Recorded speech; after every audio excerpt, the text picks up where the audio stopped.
And good morning, golfing world. It's TGD Today. It's the round table right here at thegolfdirector.com. Of course, with us today, George Honeycutt, HR3, Hugh Roy III, and Dr. Grind, Al Cloyd. Good morning. Good morning. How are you, sir? If I got any better, I have to wear shades. Yeah, that'd be a good problem to have. I am this close to winning the lottery. The big one, the big boy, the $1.5 billion. I only needed 5 more numbers. Only 5. So you had one. I had one. Thank you very much. Had one. That's a start. I'm close. Yep. I'm close. 3 tickets evidently hit. Mm-hmm. So we start doing the math. 1.5 billion evidently it starts out at. And then they'll take the cash payout, which drops it in half. Then they pay taxes. So they're going to get about $69 and change. Yeah, There you go. get a little more than that, but yeah. Congratulations. Yeah. Florida, Tennessee, California is where the tickets were sold. Yep. Pretty good. Pretty good. I Yes, figured sir. out you had it. Tennessee. I mean, hey. I saw Tennessee. I said, well, I'll be doggone. You can't beat it, man. I got to make some calls. That Man, guy with the shorter leg than the other, he's done won some money. Ain't nobody called me yet, so I don't think. Ain't nobody called you? No, sir. You get Black Beauty out of the garage hospital. Oh, man. I'm telling you what. Well, I mean, speaking of money, Golf Digest came out this week with the top 50 earners in the game of golf for the year of 2015. Rather interesting. Yeah, it is. It Rather is. interesting. First time in 17 years, folks, that Tiger Woods is not at the top of the list as the number one earner in the golf industry. Yep. Okay? But let's kind of go through the names. I mean, coming in at number 50, Paula Creamer. She made $363,000 on the tour and $4.75 million off the course in sponsorships for a total of 5.1. That got her right at top 50. 5.1 million. $5.1 million. So there's 49 other people that made more than 5.1 million. Yeah. At 47, Lydia Ko, Okay. who was the hottest player on the LPGA Tour in 2015. She wins $3.8 million on the golf course and only $1.5 off in sponsorships for a total of 5.3. Well, she's also new to the scene. Absolutely. But I'll and tell you this. we're also going to see another new player to the scene as we get down further on because one, Mr. Jordan Spieth, just signed a huge deal last week with Coca-Cola. Oh, yeah. But how about poor number 48? 48. Sangamon Bay. Yeah? Top 50 money earner on the tour, whatever, sponsorship money, 2.794 and change, on the course, 2.5 million off the course, and he's in the Army for the next 2 years. Yeah. And he's getting probably $12,000. Maybe. That's Maybe. amazing. I mean, it really. That's the one thing that stuck out to me, and then the only thing is, as we get down the list, you'll see there are about 4. I think there's 4 golfers that make no money on the golf course, but make double. There's 3. Yeah. Yeah, Yep. the money they make. One of off them made very little, only made $41,000. Yeah, He made $22 million in other places. yeah. But whatever. Let's go on down. Ian Poulter, which is always a topic of our discussion about how this guy really plays only at Ryder Cup and then really doesn't do anything the rest of the year. But he made $2.1 million on tour, whether that be European or PGA, and made $3.5 million off the course, $5.6 million overall. I wanted to touch on another lady that was on the report, Stacey Lewis, $1.89 million, $4 million off the course, $5.89 overall. Jimenez came in at 33. Miguel Angel Jimenez, the ponytail himself, 1.83 off on the course. Excuse me, 4.5 million off for 6.3 total for the year. Not bad. Freddie Couples. He made $729,000 on the golf course. He made $6.5 laying on the sofa. $6.5 million just laying on the sofa. Not bad. 7.2 overall for the year. He's earned it, dude. He's Your earned it. your best buddy, Davis Love III, made $5 million on the golf course. How about that, guys? Yeah. That's a good year. Well, I mean, he won a golf tournament. $5 million on the course, million. 2.5 off the course for 7.5 overall for the year. Sir Nick Faldo made $47,000 on the golf course, $47,000. That won't even pay his maid for the day. Nope. He made $7.5 million off the golf course. And that's in his TV endorsements for doing on-course commentary. 7.54 overall. Tom Watson, $408,000 on the Champions Tour, $7.5 million off the golf course for 7.9. Ernie Els, $521,000 on the golf course, $8 million off the golf course for $8.52 million for Mr. Els. Adam Scott, $1.49 million on the golf course, $8 million off of it. So Stevie's still getting bling. There you go. You can't. Yeah. You can still run his race cars. So he's happy. He got some gas money. Yeah. Jim Furyk, one of your best friends there, Hugh Baby. Jim Furyk made 4.1 on the course, 5.7 off the course for 9.8. That brings him in at number 17. Get her done. Get her. Get her done. I like it. Number 14, Greg Norman, made 0 on the golf course. Made $12 million off for $12 million overall. Brings him in at number 14. Yeah. Number 10, Gary Player, 0 on the golf course, $15 million off the golf course for 15 overall. That brings him in at number 10. Number 8, Ricky Fowler. Young Ricky, $8.25 million on the course, $9 million off the course. Man. To wear the Puma. I want to see my check. 17.2 overall brings him in at number 8. At number 6, Jack Nicklaus, $41,000 on the course, $22.04 million off. I wouldn't have thought that, but that's absolutely amazing. And then number 5, Arnold Palmer, 0 on the course, $40 million off the course. The king. Brings him in at number 5. Yes, sir. $40 million off the golf course. That's amazing. You know, all these years have passed since those guys were in their prime. That's golf. You know, and channel, now man. with yes, sir, and with the that's amazing. Yeah. I mean, it's just really amazing. Number 4, just underneath Mr. Palmer, Rory McIlroy, $9.46 million on the course, $37.5 million off of it. He made $46.9 million overall for the year. At number 3, one Tiger Woods at $551,000, $48 million off the golf course for $48.551 million for the year. Not bad for Tigger.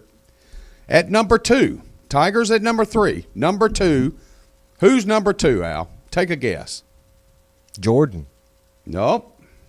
No, he's number 1. We've already said that. Mm-hmm. Yeah. Jason Day. No. Phil Mickelson, number 2, $2.3 million on the course, $50 million off. He made $52.3 million for the year. And at number 1, drum roll. Was that in gambling or just? No, I'm just kidding. Whoa, hello. Hello, illegal trading. You really didn't just go there. Jeff, there goes our future in radio. There it buddy. is, down the tubes. Shot Gone. at the window. Shot. Yep. We'll never get Phil on the air now. No. Number 1, Jordan Spieth, $23 million on the course, $30 million off the course. He made $53.03 million for the year. One Jordan Spieth. That's And he just doubled that for this year with his signing with Coca-Cola just last week. very nice. He deserves it. Boy's got some Yep. good deep pocket sponsors. AT&T, Rolex, Under Armour. Under Armour. Well, Under Armour's They backing off a They're, little? no. They're not backing off. They're just the weakest of any of his I got you. other sponsors. Yes, sir. You know the really scary part about all this? You look at the off the course stuff, 30 million, the 50 million, the 48. You can take 20% off of that. Why?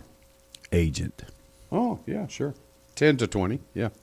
So Yep. The average person didn't. I wouldn't even thought of that. They're doing good. yeah, they're making all this money, but their agent's getting their percentage because they're the ones out working the deal up for them. Oh, sure, absolutely. So, you know, Well, will a caddy get called into some of that, or is it just Not unless there's a like Cat- Under Armour with Michael and Jordan, you know. okay? Caddy gets his own deal done through the agent for his own particular, whether it's and that's what the Caddy Union right now is suing the PGA Tour for with the bibs and the whole 9 yards. But like on their hat, you know, they can Okay. wear. You'll see a lot of them wear Nature Valley. Right. You know, they get paid a little bit to do that. The bigger caddies have certain things on their shirts and whatnot. But the big thing right now with the tour is the caddies not getting anything from having to wear the caddy bibs with, you know, the so-called sponsor of the tournament that on there particular sponsor. and not getting any cut of that. So, you know, and they're forced to wear them. So Okay. that's a big issue that we'll see come up here shortly. That's just like at Augusta. They're required to wear the white jumpsuit. And that is to take away any sponsorship or advertisements from any of the caddies on the course. If you'll notice, when they also, if they wear a hat, it's an Augusta hat. They have to. If not, they It's a don't get on- Masters hat. If they wear a hat. If they want to be on the premises, they will do what they're told or Yep. goodbye. They That's don't right, care. Jack. That's right. They don't care. We've got a whole building down there full of caddies that'll be willing to tote for you Yeah. if your boy doesn't want to play by our Rules. Right. That's why you don't see Ping hats on the caddies. You don't see Titleist. You don't see Nature Valley. You don't see anything. You Right. see Augusta. Yep. Yep. And not too many people knew that. Yep. I had thought about it, but hadn't really sunk into my head. You know what I mean? In other words, but you know, same like if you go when you go to Augusta, when you go for a snack, you know, it doesn't say like everything is branded the Masters. Mhm. You know, even the water. Mhm. You know, so I mean, it's it is definitely special. Oh, yeah, So yeah. So They're gonna get their all logo this, on it. all this money floating around, you sit there and just these players alone, if you look at the top five, just off course alone, you're looking at 140, 190. That's $250 million right there in the top five earners of the year for 2015 that came from off course revenue. $250 million. It's not bad. No, sir, not at all. And Mr. Palmer's sitting here going, yeah, I made $40 million in 2015. And 40 years ago, I made 41,000 Yeah. probably for the entire year, and I won 3 majors and 7 regular events, and I won 2 skins games and got paid by Pennzoil. Yeah. You know? Yeah. I mean, the money's gone crazy, guys. It has. Well, I mean, it's the economy. I mean, look But at then everything. again, too, this week we've been watching and hearing here in the States about now the St. Louis Rams moving out to L.A., and it's purely based on money. And which is where they came from in the first place. I agree. But again, it was a money decision.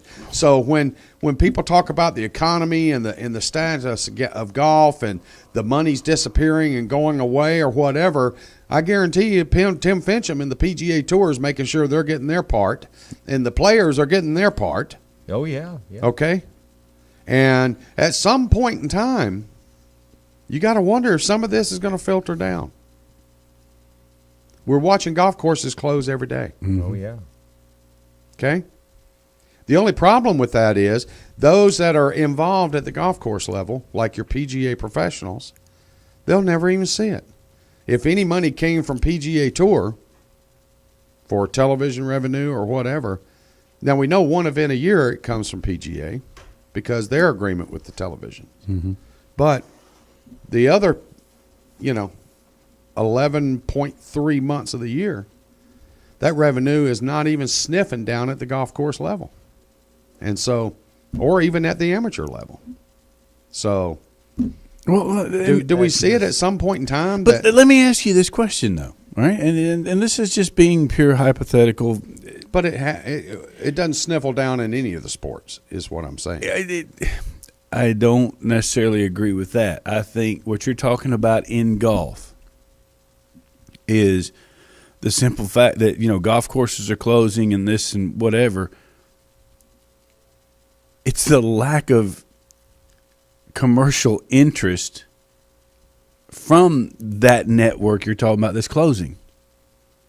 They're not doing enough to promote and to create the right atmosphere with, number one, people, the proper people to promote it, to teach it, to make the experience enjoyable, because they don't pay them crap. These people are making minimum wage, and you're walking into a shop expecting them to wait on you hand and foot. It's like walking into McDonald's. Right. That's the issue here, George, and that comes from another body that governs it. Well, I've always looked upon it, Bud, as there was two different games of golf. Now, you can say that in any sport. You can go play recreational football, and you can go you elevate yourself to the professional ranks. Golf, same thing. We play the game because we love it. These pros out there live in a world that we know nothing about except for you. You've been there. You've played there. You achieved that goal. But they keep looking upon us through these. I mean, you add up these numbers here, and you're talking about $500 million just in the top 50. $500 million. And we give them that money. We're the ones that do it through these corporations, buying these services, buying these materials, whatever it may be. Now, they are also in competition against football, baseball, basketball to get those corporate dollars. Agreed? I mean, that's why we've seen the decline of racing of late, because they are losing the corporate sponsorship. And if they solely base it off the fan revenue, Right. they're hurting. They ain't gonna cut it. They ain't going to cut it. Nope. How many races did we see this year that the stands weren't even close to being full? Yep. For whatever reason. Exactly. But we also see that Fox pulling out part of their revenue stream for covering racing. We're seeing this team disappear because they can't find a corporate sponsor to pony up a check of $10 million so they can put that sponsor's name on the hood of the car going 200 miles an hour that you're not going to see anyway. For one race. For one race. Yep. So I understand there's a corporate side of this and there's the everyday golfer side of this. Right. Oh, But yeah. at some point in time, you got to sit there and say, are these guys and gals elevating themselves to a level to where we've lost total touch? Right. We buy tickets. There's always been that level of non-touchability. Back in the day, Bull, Arnold Palmer, Jack Nicklaus, Gary Player, Ben Hogan, Byron Nelson. There wasn't a human being alive that was at a country club or a public golf course could understand what these people could do with a golf club and golf ball. Not one. That's no different than Jordan Spieth, Tiger Woods, Phil Mickelson, anybody else. It's the same thing. It's just a different climate from the monetary standpoint in the way sponsorships are done nowadays. it boils down to that discretionary dollar, doesn't it? Yeah. Where do we decide to spend it? And that's where I'm coming from my first statement. Because when people go to spend it, if you don't make it to where it's an experience, these people think, man, that was cool. I had a great time. I'm glad I spent my $50 to go do that for 5 hours or 6 hours versus take that $50 and go bowling or go, whatever, biking or whatever. But if you make it to where these people are having an enjoyable experience and you're providing them with a service, which I think, especially in the Myrtle Beach area, with the exception of a few places that you and I get to go and play golf, that customer experience and what people do to make sure they have satisfaction is non-existent. That's why you lose people. Yep. You get people when they walk in the shop, what can I do for you? All right. Yeah, okay. That's fine. Yeah, no, you can't. You can't share that. You can't do this. You got to pay for this, and you got to do that. It's not about catering to your customer. Mm-hmm. That's what's being lost. Yeah. That's what makes people want to spend the dollar. They want to watch these guys play golf. Yeah, they like golf just Or like a value we do. for the dollar. Exactly. Yes. But give them a value and give them a service to where, hey, that was worth it. Oh, give yeah, them a golf course that's in A Good good shape. shape. And maybe it took them 5 hours and 15 minutes to play, but yet there was cart girls. There's 2 carts going. There's plenty of things to drink and eat, snacks, Yeah, whatever greens on in the good golf shape. course. Yeah. And every time you see them, hey guys, how's it going? How you doing? What can I do for you? You don't see that. Mm-hmm. That is almost non-existent nowadays, with the exception of a handful of places in this area, and all over the country. To be honest. And I think like what the Godfather was talking about earlier, is the separation between white collar and blue collar. As far as the income levels and the average person being able to associate with the superstars on tour, but that's why they're superstars. So that we look and say, hey, these guys are They're the 1% they're of 1%. inspiration. Exactly, the best of the best. Yeah, best of the Well, I can tell you right now. it's like him. You sit and look at the guys that came through with him, and you just watch them fall off. I mean, it's that way every year, from high school to college to developmental tours, web.com, wherever it may be, e-commerce. Oh, yeah. It doesn't matter. And then you see them just go through the filter. That's exactly So right. people like him are 1% of 1%. The 1%ers. That's You know, exactly right. I'm a 1%er in the fact that I'm a single digit handicapper. We've seen the numbers. We've seen them for years. 1% of every golfer out there achieves a single digit handicap. 1%. Yep. And then 1% of that 1% can actually go professional at some level. Not the big show, but at some level. Right. Mini tour, so on and so forth. So the numbers are minuscule. Oh yeah. Minuscule. Yep. But compared to the total But you can population. go through a money list, whether it's web.com, whether it's Swing Thought, whether it's the PGA Tour, and no offense, there are blue-collar kids that came up through Sure the there public are. golf course areas and worked hard enough to Look get at Two themselves. we Look got where a they've guy right gotten in the themselves backyard. to. 2 gloves. I mean, He it's came from nothing. He came from trailer it's park. all about what you want and how bad you want it. With Jason But Day, again, I think it's he got- had a lot. Well, he didn't. His wife, his mother really put up a lot for him, and things of that sort. But you're exactly right. It's setting that goal and objective and deciding I'm going to be there. Exactly. Yes, sir. And you've got to have some help from your golf courses, the pros, the people around you to say, hey, come on out here. Let me just, everything's good. And it's not about, but it's about how you cater to your customer. Yeah. I'm serious. I That's what's am wrong too. with golf, George. I am That's, too. I mean, no offense. We Now, talk about first tee programs, and we talk about learning the game young, and all these variations of playing it from 100 yards or playing it with this club or whatever it may be. We've got all these programs now implemented because just several years ago we've got to get more youth into golf. Mm-hmm. It's too old. Only the retirees are playing the game now. We don't have any youth. You and I have talked about it here. Our high school teams here locally, they're horrible. they're pitiful. It's not that the kids that are participating are horrible. There are a couple of kids in this area that are very good golfers, but golf teams in general, But they there's no people showing up they're shooting to 330 even try out. in a state high school tournament. They're shooting 325 to 330. Sure, Pards, we were looking at trying to break 288 when I was in high school. I understand that, bud.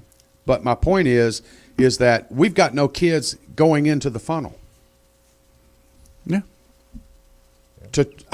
When I played football in high school, you had 250 kids showing up for 90 spots. Mm-hmm. You had tryouts. Yep. Baseball, you had tryouts. You remember that? You remember Oh, that? yeah. When we were kids, we had to go try out. Oh yeah. You had to tell them what position you wanted to play before you even got on the field Well, because don't get me they started on that now with all this equality crap going Well, on. I 'Cause understand. you got to give I'm not everybody an going there. honest thing. I'm not and- going there. But I'm saying is the game of golf, we've got to build up that funnel. But I think the big thing that Hugh's getting at, Because is at some that point in it's- time, guys, the money's going to go Oh, away. yeah. Sure, it is. Yes. It all boils down to if the golfer does not come to the golf course, we're not going to have jobs. It's that simple. No. You know, so we're not going to have jobs. The Yeah. grass cutter's not going to have jobs. So we have to be super nice to that person, just for being there. You know, and every golf course should have that mentality. Is that pretty much? That's exactly what I'm saying. That's I mean, exactly that's the what way you're I was saying. raised. Yeah. I mean, Yes, sir. somebody didn't walk in that shop. You know, I wasn't even working for my dad, and It's I'd the most be important person. I'd be pulling Yeah. carts and walk in the But door. that and- person walking in the door, too, needs to realize that that individual behind the counter is working for nothing. Now, they elected that as their profession or their career path. So, you know, it's kind of a give and take. There doesn't need to be, I can walk in and treat them like crap because they're only, no. you know, You know, just they're a shirt folder. But no, and that's my joke with my buddies. But I mean, it's the thing is, that person walking in that door, they don't care what that person's making. It's about what are you going to do for me. Oh, Therefore, the better that They care about person the rate behind they're that paying. but the better that person is behind that counter or on the other end of that phone that can give that service to that individual. It starts the experience. It starts it. And that's what creates the ability for all of a sudden there's more play. Now all of a sudden there can be more pay for staff to help create and help them want to do it. I mean, you know, Heather works for, you know, the competition for Dave here and she deals with it every day. She's got somebody just called her, wanted to know, you know, what the dress code was at Barefoot because they only play in T-shirt and blue jeans. I mean, seriously? Mm-hmm. You want to go to one of the more high-end places in Myrtle Beach, and you want to wear blue jeans and a T-shirt? Mm-hmm. I mean, there's you set the rules, you set it, you create. Look, I'm sorry, but you can't do that here. You want to play there? This is how you got to dress. And the attitude of And the that's how it's barefoot, handled. of the blue jeans and the T-shirt is, you ought to just be thankful I'm even calling you to set up a round of golf. That's his attitude. But the problem is, if you want to play there, this is what you're going to pay, and this is the dress code. That's right. Yeah. Period. And That's it's right. explained in a manner to where But it does they not will find a place to degrade play. them. Oh, we see it every day, yes, sir. They will find a place. and there's plenty of it. And it's- that's because and that then- particular yeah. place is just trying to pay the bills. Yeah, and They're not- trying to get somebody out there to justify them putting gas in those mowers to go out and cut the greens. But now, every have they morning. not made that? Have they not created that situation for themselves by doing that and devaluing themselves to do that? Yeah, well. Yeah. I mean, I'm just asking a question. You know, you Because got my five personal golf opinion courses. is that's your fault. Whether that you you're allow here it. or Phoenix or whatever, you got 5 golf courses that are all within a mile of one another. You got so many number of players in a given day that's going to be interested in playing golf. Now, how is that going to be divided up among those 5 golf courses? There's going to be 2 or 3 of them that are going to be considered, we can go play here for this amount of money. It's going to be a value decision. Boom. Yep. They All get about the dollar. they get this much of the demographic. Then there's the other place that costs a little bit more, but it's in a little bit better shape. Yep. So you get that demographic. And then there's the other place that's just so exorbitantly priced. They're not really in much better shape than this, and they're not really in much better shape than that. They're not going to get anything. Right. And has it not always been that way, though? But Okay? you talk about devaluing, and it's a matter of playing to your demographics. And plus, if you want that money and you want to be paid that exorbitant or that $140 Whatever around, it may be. it better be Augusta National. It better be. And if you don't, it's your own fault if you go bust. Because that's going to end up busting you. Because there's people You're that I exactly can right. promise you, there's people that will call Dave or they will call Heather, they'll call. and they will say, "What about so and so?" Tidewater's always in great shape, so you go Tidewater. You know you're going to pay, but you know you're going to get a golf course that's in great shape that's Right. got going to give you a service. You know, you want to play here. You know, they'll have to say, "Look, you know what? For that price, let me put you here. It's in better shape." They have to mix and match to help their clients. That's right. Because they try to make their clients happy. Yep. Yeah. And that's the thing Oh, you yeah. got to understand. If you want to But what play, does it boil down to, bud? It boils down to that package price. What is the bottom sure line? it does, but it's also giving them the best quality, Sure, the best sure. bang for their buck, And that's, what where they're doing. that's where Dave or Heather or whatever, that's the expertise in their job. No Because they question. can mix and match and then still meet that bottom line. yeah. because once you increase that bottom line by $15 for 10 guys in a group or 10 gals in a group, whoever it may be, they're going to go somewhere else next year. Well, and how about the fact that sorry, this is the most we want to pay, boom, and they go in there and get them good golf courses, and they beat their so-called maximum number by $20-$30. Mm-hmm. And the guy says, "Man, that's a heck of a deal. Mm-hmm. Thank you. You did a great job." Mm-hmm. You know, now I get to listen to my wife come home in a good mood instead of ranting and raving about some guy that's Sure. bugging her. Sure. And she's trying to give a service. Dave does the same thing here. Right. Trying to give these people a service so that they know they're getting the best that they can get for what they want.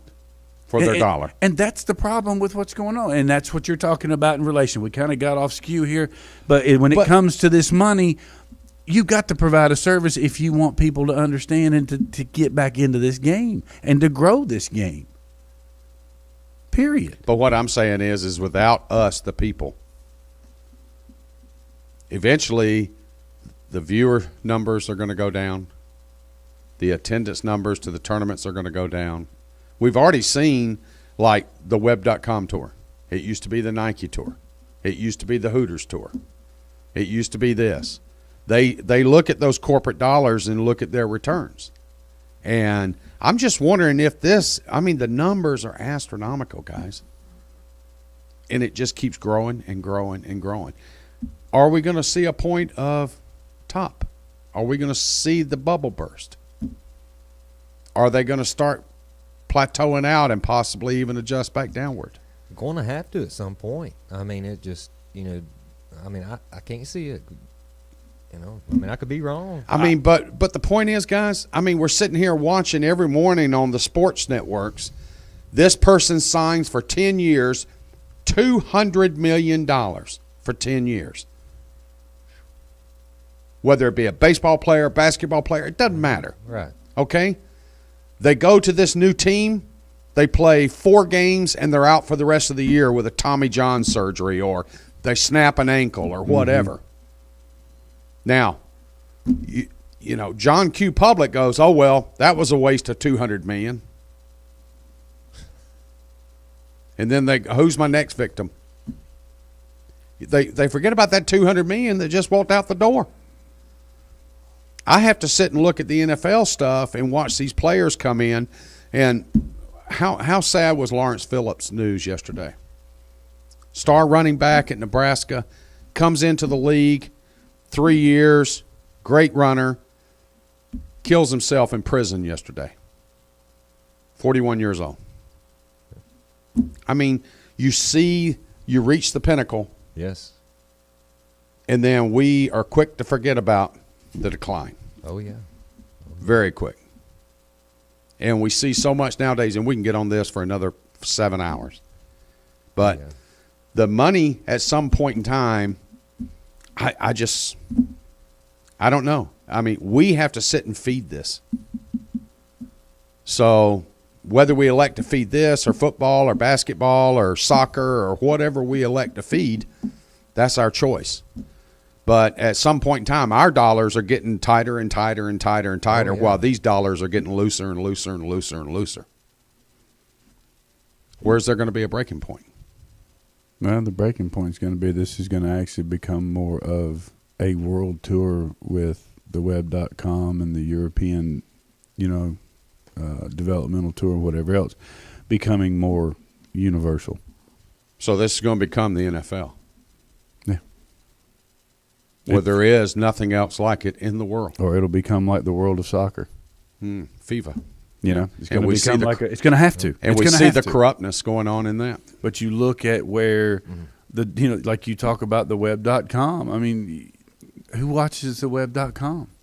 Not like they used to watch the Nike tour or the Hogan tour back in the day, or when the Golf Channel started taking those over. People watch that because they saw the up and coming, and they saw the They need to start. They don't. They do need it to start. I'm gonna tell you guys, my little suggestion.